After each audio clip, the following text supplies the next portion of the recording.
Hi, this is your Sussex County chiropractor, Dr. Will Holdsworth from Pain Relief Chiropractic. I'm going to show you how to do the Brugger stretch seated.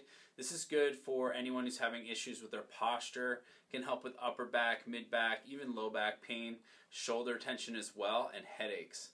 Neck pain, I don't know if I mentioned neck pain, but definitely neck pain too. So what you're going to do is you're going to have a seat in the chair, and you're going to take your arms, and you're going to splay your fingers outward like this, and go sit up nice and straight in the chair. You take your arms, you're going to bring them back as far as you can comfortably. Next step you're going to do is you're going to do chin to chest, like this. And you're going to take a deep breath, and out, and do 3 breaths in and out deep.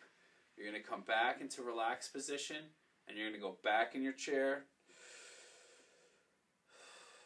and out again, and deep breath. The deeper the better. Go back and forth and do 3 of these. When you go back, make sure that you're doing 3 breaths in and out.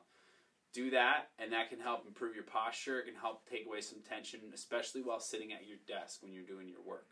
So thanks for watching this video. I'm your Sussex County chiropractor, Dr. Will Holdsworth from Pain Relief Chiropractic.